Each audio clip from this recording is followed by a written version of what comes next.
Дури 62% од целата енергија што ја трошат македонските домакинства оди за загревање на домовите, покажува анкетата за потрошувачката на енергија во домакинствата на Државниот завод за статистика. Според овој документ, кој ја анализира 2024 година, грењето и натаму е убедливо најголем трошок за енергија, далеку пред користењето електрична енергија за апарати, осветлување или подготовка на храна.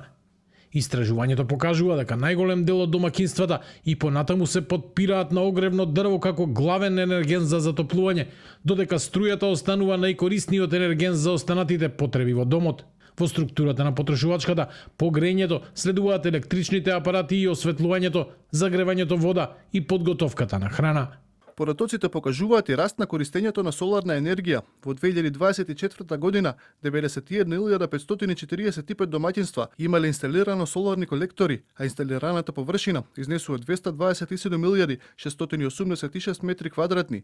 Во делот на енергетска сиромаштија, 10,6% од домаќинствата изјавиле дека секогаш имаат финансиски тешкотии при плаќањето на сметките за електрична енергија или при набавка на енергенти за загревање, додека 40% изјавиле дека никогаш немаат такви тешкотии. Анкетата покажува дека покрај постепеното зголемување на користењето обновливи извори на енергија, значителен дел од граѓаните и понатаму се соочуваат со проблем да ги подмират трошоците за енергија.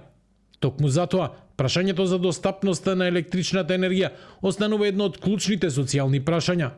Во вакви услови, Регулаторната комисија за енергетика предлага повторно воведување на 4 часа ефтина дневна тарифа за струја, како и ниска тарифа во сабота.